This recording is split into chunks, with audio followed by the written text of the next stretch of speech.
Hi, this is a short video by the International Forced Rape Timeline, brought to you by a one-off donation from Mr. E from a Voice for Men forum. In July 2014, Richard Dawkins opined, "Date rape is bad, stranger rape at knife point is worse.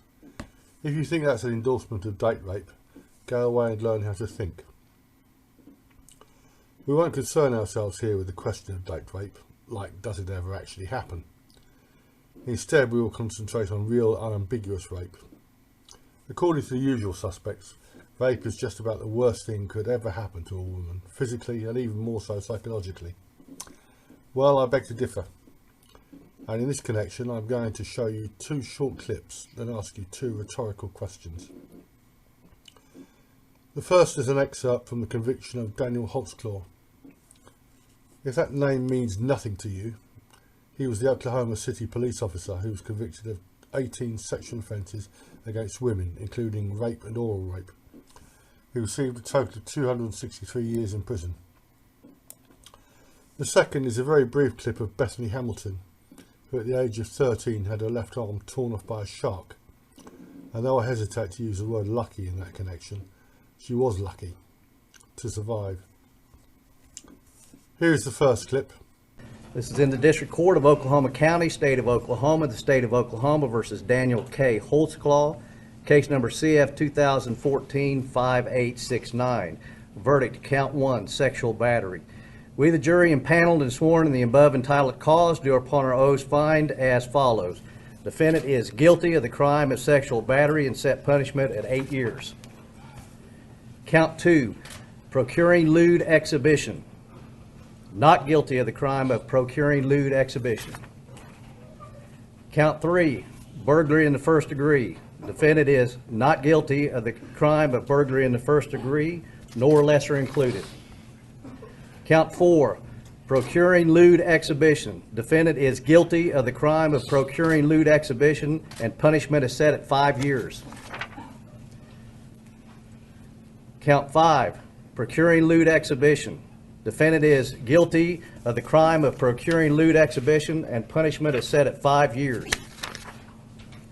Count 6, defendant is not guilty of the crime of stalking. Count 7, defendant is not guilty of the crime of sexual battery. Count 8, defendant is guilty of the crime of forcible oral sodomy, and punishment is set at 20 years. And here's the second. My name is Bethany Hamilton, and I serve for Jesus. You're part of the reason. I'm 14 years old. The reason why I got into surfing, probably because my whole family was into it. We live right near the beach and living on Kauai in Hawaii. Now here's the first question. Imagine you were convicted of 18 sex offences, falsely unlike Holtzclaw, in Saudi Arabia where rape is capital. The judge says to you, normally you would be beheaded for committing such outrage, but we also have restorative justice. I've consulted with the victims and they say an eye for an eye. You will be detained in Al Hair prison for the next 54 weeks, during which time you will be sodomised once a week, a total of 3 times for every indignity you perpetrated on your victims. Then you will be deported. Okay, the choice is yours. Execution, 263 years in prison, or fate worse than death, 54 weeks in a row. You know the answer.